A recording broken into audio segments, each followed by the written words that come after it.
Well, once again, I'd like to say welcome aboard everyone on the Gateway Clipper Fleet's Empress here this evening for our 1-hour sightseeing cruise. Just to give you a quick history about how the Gateway Clipper Fleet got started before we turn it over to our narrator here this evening. The Gateway Clipper Fleet is now in its 54th season here on Pittsburgh's Three Rivers, 54 years in existence. It was started by a man named John Conley. Now, back in 1957, the first year of the Gateway Clipper Fleet,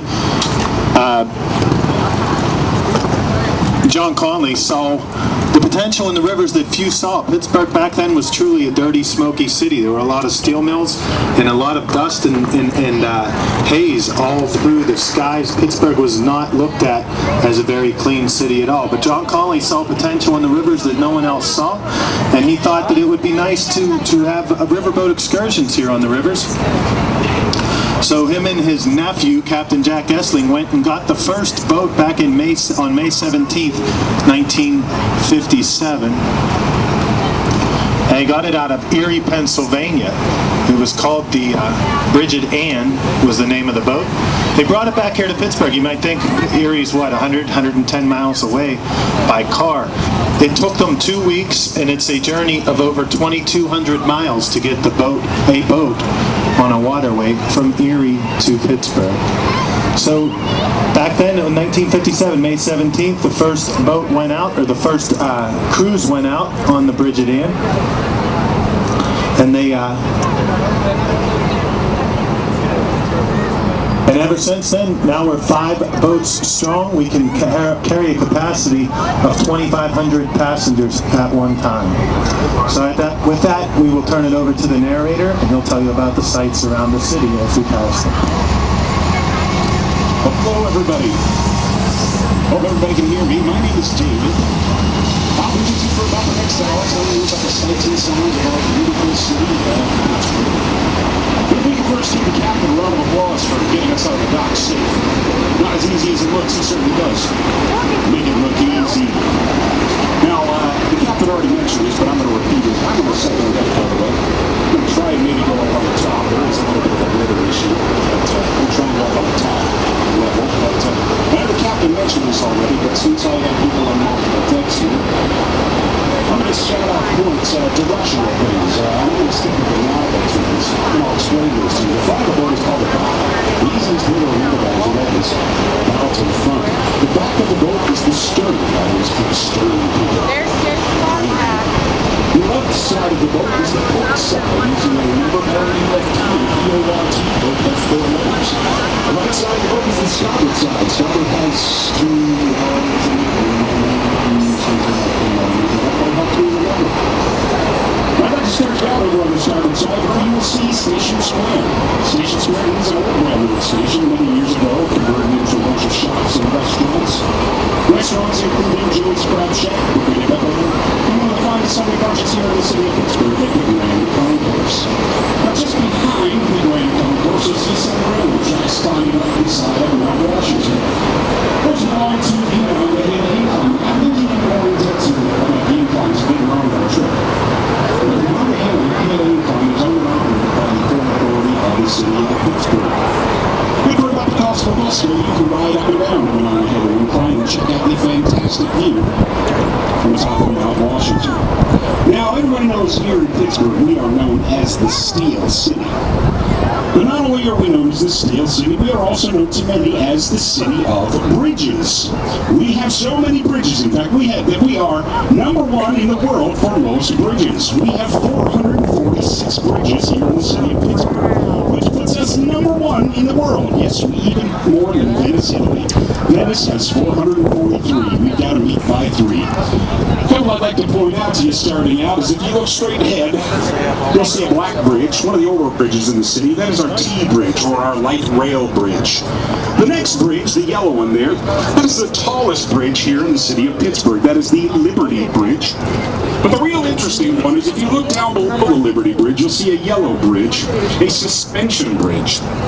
Now, back when they were building the Golden Gate Bridge in San Francisco, they wanted to make sure that they could get a suspension bridge to span such a distance. Pittsburgh, in the steel town that it was, They just ship some steel right up the Monongahela River and build that bridge down there as the working prototype for the Golden Gate Bridge in San Francisco. Another fun fact, the Golden Gate Bridge is also made up entirely of steel from right here in the city of Pittsburgh. Now, as we make our turn here, we'll see towards the bow of the boat, we'll see an orange building that says Huntington. And at the top of the Huntington Tower, that building is more well known locally as the Grant Building here in the city of Pittsburgh, located on Grant Street. But at the top of that building, you'll see a small tower. That little tower makes that building unique. There are lights on that tower. And those lights, once it gets a little darker out, will start flashing. And they will start flashing, they will blink out in Morse code the word Pittsburgh, which makes the Huntington Building a nationally registered lighthouse. And now to the immediate left of the Huntington Building, you'll see a tall, silvery building. Bear with me just a few minutes, folks.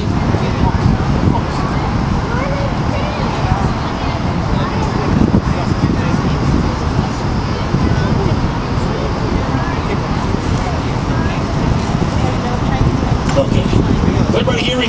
I'm up on the third deck now for anybody that seems to be a lot of people up here braving the weather, so I figured I might as well too. Never mind you that I'm holding my own personal little lightning rod. So if you see any lightning and I drop this thing and run, you'll know why. But to continue the tour, you'll see the tall silvery building over here. It looks like four octagonal shaped buildings all smashed together. Now the reason for that octagonal shape and why it looks like four buildings smashed together, that is Oxford Center. The reason for its shape is because they wanted to make sure they fit as many corner offices into that building as they possibly could. It is also said you could buy anything from a Rolex watch to a Rolls Royce over there in Oxford Center. Now this next bridge that you see just ahead of us, this is the oldest bridge here in the city of Pittsburgh. This is the Smithfield Street Bridge, originally known as the Monongahela Bridge. And back when it was built, the architect said this bridge will stand for 20 years.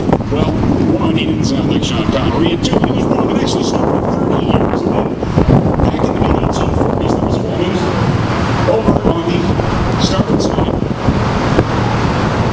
in a wooden boat, heating water to do laundry in a wooden tub underneath a wooden bridge surrounded by a wooden city. What happened next is now known as the Great Fire of 1846. After that, they rebuilt the bridge back up, restoring its original look and original coloring, and now because of it, it is a nationally protected landmark that cannot be changed or altered in any way. Now, not too long ago, a German architect came here to the city of Pittsburgh and wrote an article for a German architectural magazine saying that if Pittsburgh was located in the middle of Europe, it would be one of the top destination cities in all of Europe, based solely on the mixture of old and new architecture. Now, the reason why I point that out is because if you look over here to the starboard side, you'll see a little white building that says Edward C. Smyers on the front of it.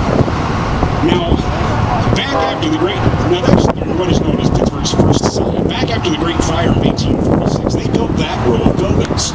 And those buildings have stood there since the 1850s exactly, and they look exactly like they did back when they were originally built, making them also nationally protected landmarks that cannot be changed or altered in any way. In fact, a lot of film companies will come shoot period pieces along there because they are guaranteed that those buildings have held their look throughout all of those years. And of course, in the mixture of the old and new architecture, we have the first side, and then towering high above the city, we have the giant glass towers of PPG. Now, everybody knows that Pittsburgh was a world leader in the steel making industry. Pittsburgh also, for a number of years, many years before it was a leader in steel, was also one of the world leaders in glass production. The Allegheny River, which we will be on shortly, was discovered many years ago to have a sand and gravel bottom, and that sand was used for making glass, hence the birth of the glass industry and PPG, Pittsburgh Plate Glass. Now the funny thing, if you look at PPG Tower, it kind of looks like a castle. That's because it was built to represent English Parliament. But the funny thing about their glass tower is Pittsburgh Plate Glass, when they were building their glass tower, they actually ran out of their own glass and had to buy glass from a competitor in order to finish their giant glass towers. Now, if you look on both sides of the boat, you'll see these giant black pewters sitting in the water. Those belong to the old Wabash Railroad Bridge. Now, the old Wabash Railroad station burnt down in 1946. And then in 1948, instead of rebuilding the railroad station, they just decided to tear out the bridge instead. Over here on the port side, you can see the old Wabash connect to the bridge piers as well. But when they tore out the bridge, they left these two giant big black piers.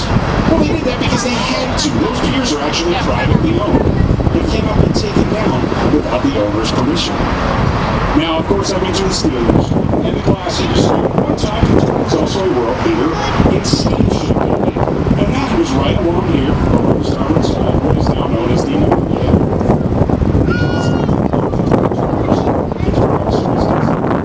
Gateway to the west. Because of the Monongahela and Allegheny rivers that lead the Ohio River, which goes down to the Mississippi River, which then goes down to the Gulf, which then goes to the rest of the world. So Pittsburgh was also a very important hub for commerce. Steamships would sometimes have to wait up to a week just to get a docking spot right over here at the Monongahela Wharf. Now, you can see that it is still used for parking these days. Of course, parking. But it's actually some of the most coveted parking in the city. It's some of the most coveted because it's some of the cheapest. It's some of the cheapest because it's some of the most dangerous for you see if you park over in the Monongahela Wharf. And you do not happen to pay attention to the weather that particular day, and it happens to be a particularly rainy day, your car may very well become one of the next boats in our gateway clipper fleet. Happens more often than we'd like to admit. Now, we have so many bridges here in the city of Pittsburgh that we actually have a couple of duplicates. We don't want to call them duplicates. We actually call them our sister bridges instead. Sounds better. Straight ahead of us, you'll see the first of our first set of sister bridges. This is the Fort Pitt Bridge. Now, the Fort Pitt Bridge is a double-decker, highly traveled bridge. Over on the port side, you see it's connected to the Fort Pitt Tunnel. The bottom level goes out of town, and the top level comes into town. And because of the combination of the Fort Pitt tunnels and the Fort Pitt Bridge, Pittsburgh is said to be the only city in the world that has a front door. Or you see, if you're coming from the Pittsburgh International Airport, you have to come through the Fort Pitt tunnels. And when you do, it is the first time you see the skyline of our beautiful city of Pittsburgh. You cannot see the skyline from a distance as you can in other cities when you are coming from the South Hills area. A view so stunning it's been featured on every national broadcast dealing with the city of Pittsburgh, also in a number of movies, as well as Bon Jovi's Wanted Dead or Alive video. Over here on the starboard side, you'll see, well, there's an American flag. There's a flag post over there. There's a 13-star American flag on that flag post. But what I'd like to point out to you is the building just below that flagpole. Tiny little building. Now, I want to point that out to you because it's going to disappear behind the trees very quickly. But that building is the oldest building here in the city of Pittsburgh. Many years ago, not only was it discovered Pittsburgh was a very strategic military point, it was also discovered to be an excellent military outpost as well. The French originally came and settled this area and built Fort Duquesne right here at the tip of what is now Point State Park. In fact, if you go to Point State Park, they still have outlined in cobblestone the original footprint of old Fort Duquesne. Well, the French and English eventually got into a battle over this area. Fort Duquesne was abandoned by the French and burnt down, and the English came in and built Fort Pitt. Fort Pitt was torn down many years later, but that little building back there, the oldest building here in the city, is one of the original structures left from old Fort Pitt, known as the Fort Pitt Blockhouse. Now down here also on the starboard side at the point where the rivers meet, well, all I can really call this is a giant concrete circle. That is the Point State Park fountain. Currently in the 6th year of a 3-year rebuilding plan, the Point State Park fountain, when fully operational, can shoot water anywhere from 150 to 200 feet in the air. It is self-regulated by the wind. The buildings on either side of it are the pump houses for the fountain. Now, does anybody know how many rivers we have here in the city of Pittsburgh? Very good. We have 4 rivers. People think we have 3. We actually have a 4th one. We have the Monongahela, which we are just leaving, the Ohio, which we're just about to enter, and the Allegheny, which we will be in momentarily. And running way down deep underneath this area, we have what is known as the Wisconsin Glacial Flow. Now, the glacial flow, scientists say, has been running under this area for over 17 million years. It is technically an aquifer, so it's water that flows through sand and gravel. Because it flows through sand and gravel, it only travels about 1/8 of a mile an hour. And because of its depth, it runs at a constant 55 degrees temperature year-round. It also supplies water for the Point State Park fountain, as well as drinking water for many of the neighborhoods north of the city of Pittsburgh. Now, people often wonder how deep these waters are right here in the city of Pittsburgh, especially at this point. We are at a critical point in our journey where we are actually sitting in all 3 rivers at one time. Well, these waters, we're actually sitting probably at about 16.5 feet of water at this point. Now, many years ago, we would not have been able to do this year-round. We would not have been able to sail these waters. These rivers, during dry seasons, would run dry, run as shallow as 2 to 3 feet deep for 9 months out of the year. And it is thanks to the U.S. Army Corps of Engineers and the lock and dam system that they have devised that we are able to traverse these rivers. The U.S. Army Corps guarantees us at least 9 feet of water to travel on these rivers. Now, the Allegheny River, which we are on now, starts up in Potter County, Pennsylvania, slightly jumps north into New York State, and then flows down here to the city of Pittsburgh. Only the last 72 miles of it, though, are navigable thanks to that lock and dam system that's in place up to East Brady, Pennsylvania. The Monongahela River, which we started on, starts down in West Virginia and flows north its entire direction, which is one of only a handful of rivers that does flow north. The most famous one being the Nile River in Egypt. Now, it's able to flow north its entire way because it starts so high in the mountains that gravity pulls it down and pulls it up, I guess, to the city of Pittsburgh. Then, of course, we are at mile marker 0 for the Mississippi River, where the Ohio River, which flows down to Cairo, Illinois, where it meets up with the Mississippi River. Now, many people know that because of the steel industry, Pittsburgh was known for many years as a very dirty, smoky city. So dirty that they would have to turn on the streetlights at 2 and 3 o'clock in the afternoon just so people had enough light to see their way walking through the downtown streets. So dirty that gentlemen, when they would go to work in the mornings, they would have to take a second shirt with them because by the time they walked through the dirty streets of Pittsburgh, their first shirt would be so covered in soot and pollution that they would have to change into a second shirt just to make it through the workday with a clean shirt. Now, clearly our beautiful city is no longer like that. Has been cleaned up. That was many years ago, and it has been voted many times over as the #1 most livable city in the United States by a number of different publications. That is, of course, thanks to the efforts of many, but one man in particular, former mayor of the city of Pittsburgh, David Lawrence. Years ago, after federal regulations on pollution tightened up, he decided to go further. He leveled out what is now known as Point State Park, and he cleaned up the shorelines of the rivers in what is now known here in the city of Pittsburgh as Renaissance 1. Now, if you look straight ahead, you'll see a second bridge that looks like, well, you'll see a bridge that looks very much like the Fort Pitt Bridge. This is the Fort Duquesne Bridge. The Fort Duquesne Bridge is the sister bridge of the Fort Pitt Bridge, both highly traveled double-decker bridges, and for many years after the Fort Duquesne Bridge was built, it was known for some time as the Bridge to Nowhere. Or you see over here on the port side where the last pier sits in the water, after it was completed, the bridge ended. Then it took an additional 6 years for them to connect Interstate 279 to the end of the Fort Duquesne Bridge. Now I know what you're thinking. Yes, there was someone dumb enough to drive off the end of the unfinished Fort Duquesne Bridge. A University of Pittsburgh student drove their station wagon right off the end. The student walked away unharmed. The station wagon did not, and I'm sure the parents were questioning where the tuition money was going from that point on. Now I know there's a whole bunch of cool stuff over here on the port side. I'd like to keep you over on the starboard side and save some of that best stuff for last. So if I could point your attention to the Silver Tower over here on the starboard side with some satellite dishes up on the top of it. In fact, you'll see one just like it right behind it. There is, in fact, a third one behind those two.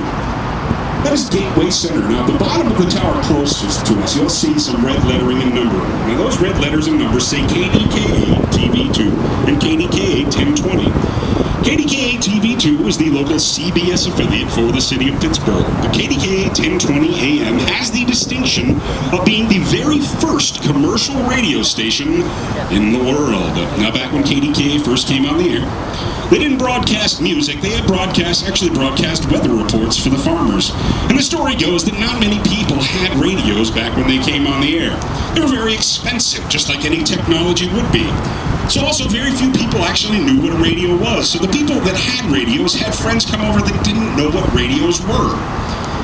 They would hear the talking boxes in the living rooms and do the only neighborly thing they could think to do and smash the radios to bits, thinking they were releasing demon voices from the talking boxes in their friends' living rooms. Now, the next building I'd like to point out to you over on the starboard side, you'll see a tall building that says Highmark up at the top of it. Now, if you look up at the top of the Highmark building, you'll see that it comes to 4 points, and then there's a spire that goes up the middle. Now, back when the architect was building this, he got to where the 4 points meet, and the city came to him and said, stop. Well, the architect said, what? And he put that spire, which goes up to the architect's intended height of the building.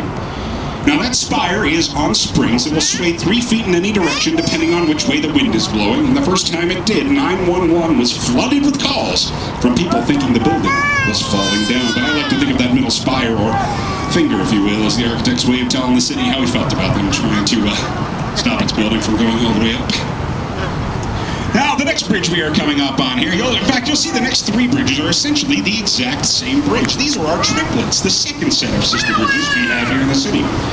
This first one is the Roberto Clemente Bridge, named, of course, for Roberto Clemente, the famous right fielder for the Pittsburgh Pirates, who, after hitting his 3,000th hit in his very final game, had his career and his life ended tragically short when his plane went down on January 1st of 1972 while he was trying to deliver earthquake relief to victims in Nicaragua. And also on the starboard side here, you see a building with a big hole in the side of it. That hole is no sort of architectural mistake, I promise you. That is the Fulton Building. It is now actually the Renaissance Hotel. But that building was built prior to the advent of air conditioning. So the architect wanted to make sure they got a window in every room in that building, every office at the time, and now every room in the building. Now, the next bridge we're coming up on in our sister bridges, this is the Andy Warhol Bridge, named, of course, for the famous pop artist Andy Warhol. In fact, as we come up under the other side of the Andy Warhol Bridge, if you look down on the port side about a block, you'll see a tall, 7-story white building with a blue banner going down the side of it. That is the Andy Warhol Museum, the largest museum dedicated to the works of one artist in the world. Now, Andy Warhol, born and raised here in the city of Pittsburgh, his name was originally Andy Warhola. He eventually dropped the A. He went to Carnegie Tech, now Carnegie Mellon University. He designed a Campbell's soup label. In fact, at one time he had an art installation made up of its only 36 paintings of different Campbell's soup labels. But the funny thing, after he designed the Campbell's soup label, he made millions, and he moved off to New York. But the funny thing about Andy Warhol was that he hated the city of Pittsburgh. Wanted nothing to do with it, so much so that if you walked up to Andy Warhol in New York and you said, hey, Andy, how's Pittsburgh doing? He'd just turn and walk away from you. Wouldn't even give you the time of day. Which just goes to show you how nice we are here in the city of Pittsburgh, and even if you hate us, we'll still name stuff after you. The final bridge in our triplets is the Rachel Carson Bridge, named for Rachel Carson, the famous author and activist who authored the book Silent Spring, which eventually led to the discontinued use of DDT as a pesticide. Now, deep in the heart of the city, you'll see a tall block building that says UPMC at the top of it. Now, UPMC stands for University of Pittsburgh Medical Center. But that building is more well known here in the city as the USX Tower, or the US Steel Building. UPMC can put their name on it because they rent over 50% of the office space in the building. Now, that is the tallest building here in the city of Pittsburgh. At one time, it was the tallest building between Chicago and New York. It is now the tallest building between Cleveland and Philadelphia. Standing at 67 stories high. Each side is one city block, each floor is 1 acre, and if you were to fly over the top of that building and look down upon it, you would see that it is in the shape of a keystone, Pennsylvania being the Keystone State. In fact, if you've seen the new Batman movie, which was filmed entirely here in the city of Pittsburgh, they fly over that building and you can see that distinctive keystone shape. Also in that building are columns filled with a mixture of over 100,000 gallons of water and antifreeze. The water, in case the building were to catch fire, would not burn completely down. The antifreeze, they'd keep the water from freezing in the wintertime. Of course, I mentioned David L. Lawrence, the former mayor, who was responsible for much of the cleanup in the city of Pittsburgh. So it's only fitting that this big, funky building over here on the starboard side along the water be named after him. That is the David L. Lawrence Convention Center. It's actually the second one. The first one was much smaller. But back when it was built, it was the largest green, self-sustaining building in the world. For about 5 minutes, they finished the next one. It is still the 16th largest convention center in the United States. This next bridge that we are coming under is one of my favorite bridges here in the city.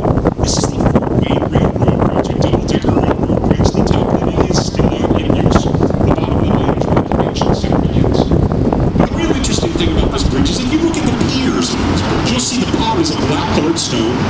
and then the top is a lighter colored stone. That's because prior to World War I, this bridge sat on the lower black portion of the piers. Now, Pittsburgh being a hub for supplies, a thoroughfare for supplies for the World War I effort, the Secretary of War, who now got Secretary of Defense, came to the city of Pittsburgh and he said, "We need to get more supplies through. You've got to raise your bridge."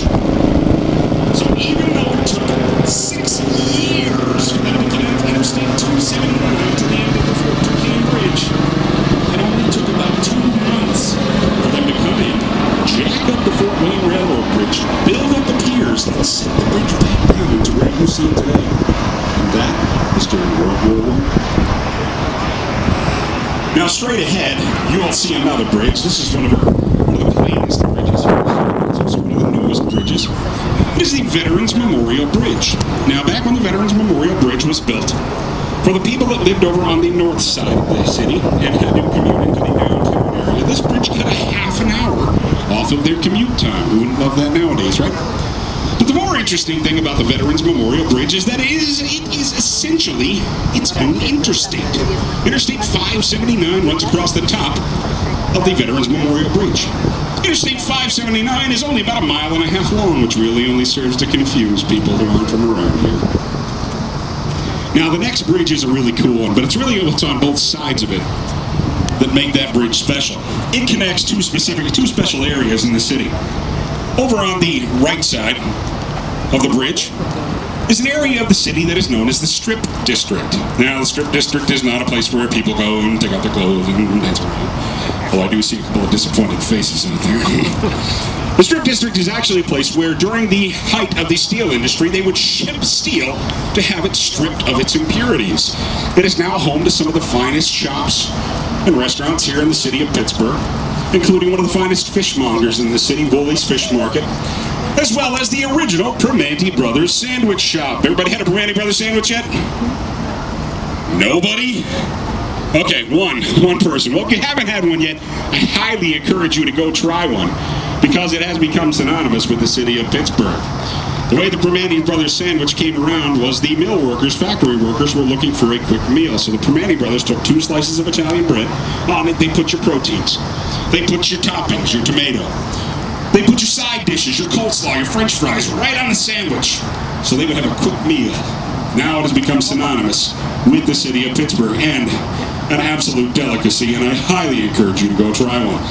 But over on the other side of that bridge back there, if you look back a ways, you can see 2 smokestacks coming out of the side of a building. Now, one of those smokestacks says 57 on it. That 57, of course, is synonymous with the Heinz Corporation. Now, the Heinz Corporation, of course, is famous for making ketchup. H.J. Heinz began his corporation, he began his company by pushing a vegetable cart through the streets of the North Shore. Now, Heinz ketchup is so famous that 97% of restaurants in the United States use Heinz ketchup. And although it was so famous, it is not the very first product that the Heinz Corporation ever made. That was actually horseradish with mustard sauce. And somehow he was able to parlay that into a multi-billion-dollar industry. I guess people liked horseradish much more back then than we do now. Well, at this point, I'm going to take just a short break. But I highly encourage you to go downstairs, grab yourself a beverage. Please come on back up. I'm going to come back up. This weather's not so bad. I'll be back with you in just a few moments. Thank you.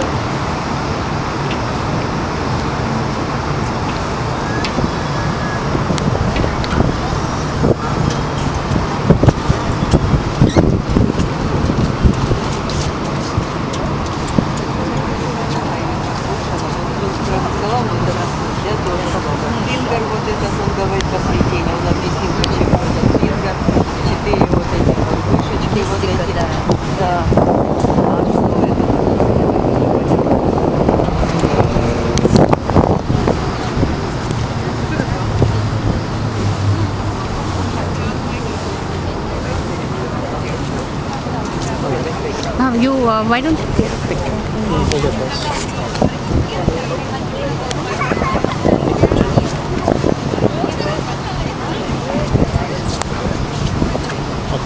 Just one shot.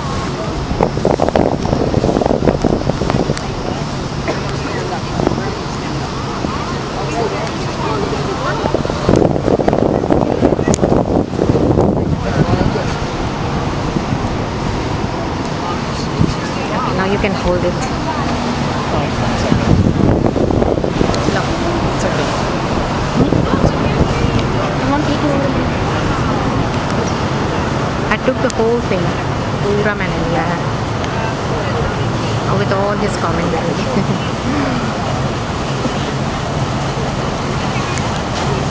I hope it has so much memory in it. And that's taking. Yeah, it's still taking it, right? But minute clear, huh? No, Yeah. 30 minutes.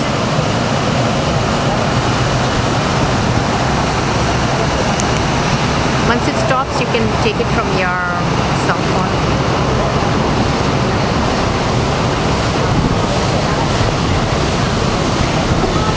I wanted to capture all the bridges.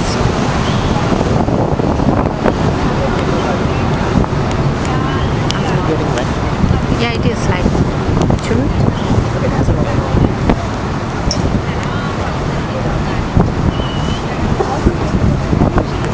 I'm very fascinated with bridges. Sorry, folks, just had to wet my whistle a little. Okay, now you Now, can here in Pittsburgh, we, of course, are very proud of our heritage and our history. And over here on the starboard side, on the North Shore, this is our unofficial Memorial Row, or Memorial Way, marking all the memorable things about the city of Pittsburgh. We, of course, have over here on the starboard side, you see a stone structure with 3 archways cut out of it. That is a tribute to the blue-collar worker. Over here at the end of the Clemente Bridge, you'll see a statue of, well, of course, Roberto Clemente. There's also a statue of Willie Pops Stargell of the 70s We Are Family Pirates, and a statue of Hannes Wagner, an incredible ball player in his own right, more famous nowadays for being the face that graces the very most expensive baseball card in circulation. The last one, when it exchanged hands, was sold for $3.8 million, which leads us to the home of the 5-time World Series champion, Pittsburgh Pirates. Beautiful PNC Park. Seats approximately 38,000 people. Blue coloring and 7 light spires of it are reminiscent of old Forbes Field, which once stood in the Oakland section of the city of Pittsburgh. As I said, it seats 38,000 people. It's a cozy little place. You are never more than 88 feet from the field in any seat that you sit in. Now, right where it says PNC Park, on the other side of that, that is known as the Clemente Wall. The Clemente Wall stands 21 feet high in honor of the number 21 that Clemente wore when he patrolled right field for the Pittsburgh Pirates. Now, despite its close proximity to the water, there has only ever been one home run ball hit during gameplay that landed in the water on the fly. That was hit by Darrell Ward. I'm currently waiting for Pedro Alvarez, Andrew McCutcheon, Garrett Jones to plant one in the water on the fly, just so I can stop saying Darrell Ward. This camera will get spoiled Tonight, in the the PNC water. tour to see another statue of another moment, probably the greatest moment in Pittsburgh Pirates history, honoring the Game 7, the bottom of the ninth inning, Game 7, World Series winning home run hit by Mazeroski to beat the dreaded, hated, despised, loathed New York Yankees in the 1960 World Series. Now, the funny thing about Bill Mazeroski, he was not known as much of a home run hitter despite hitting the greatest home run in Pirates history. He was known more for his incredible footwork and lightning-fast glove work.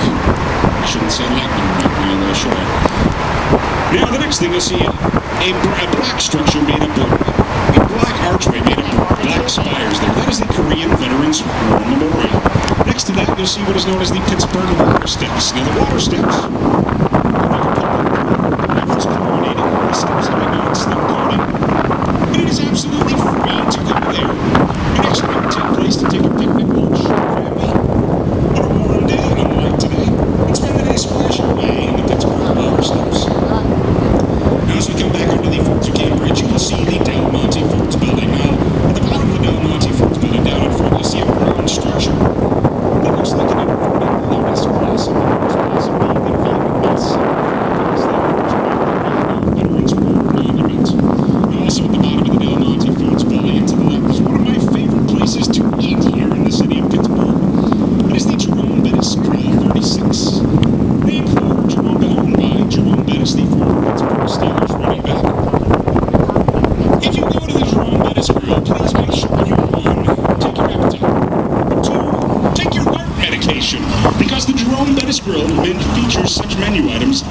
a deep-fried Italian hoagie, a deep-fried cheeseburger, and a 36-ounce steak. 36 ounces representative of the number 36 Jerome Bettis wore when he played for the Steelers. Now, next to the Del Monte Foods building, you'll see a tiny little building tucked behind some trees there. That is Stage AE. Stage AE is a concert venue for some of the biggest names that come to play here in the city of Pittsburgh.